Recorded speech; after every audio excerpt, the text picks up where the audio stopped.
In this video, we will show you graded exposure exercises for low back pain in order to deal with fear avoidance behavior.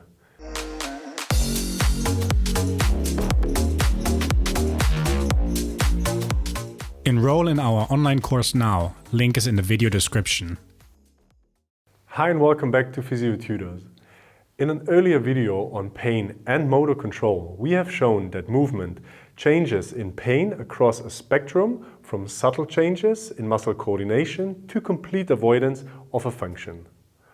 While on the one extreme, patients might show a loose control pattern with reduced muscle excitability and high variation, a lot of patients are at the other end of the spectrum.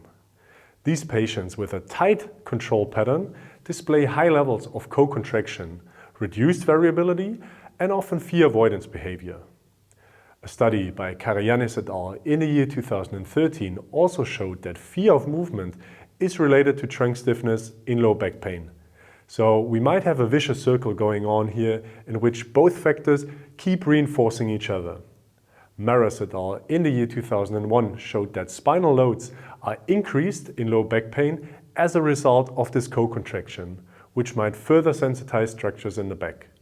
As a result of both co-contraction and decreased variability, the muscles in the back hardly get some rest and fatigue and can potentially become another source of nociception and thus perpetuate central sensitization. So the question is, how do exercise strategies that promote core stiffness, such as many popular approaches for low back pain, affect this? Could they perpetuate the problem rather than solve it? Core stabilization and high-load exercises might further promote increased stiffness and thus have a negative effect. Might the message to keep the back straight and to avoid flexion send a message that the spine is a vulnerable structure that needs to be protected at all times? It does seem logical that the key in these patients is to rather turn off muscles than to turn them on. Freedom of movement, both physically and psychologically, should be the treatment target for these patients. The following exercises might give you an idea how you can confront fear avoidance behavior and promote increased movement variation.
Be aware that doing these exercises can often lead to discussions about certain illness beliefs that your patient holds.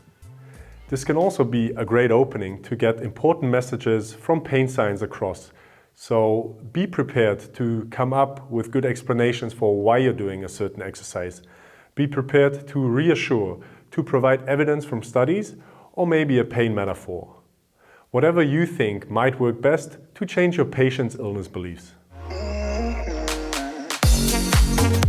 Alright, this was our video on graded exposure exercises for fear avoidance behavior in low back pain. Some low back pain patients might present to you with a clear directional preference.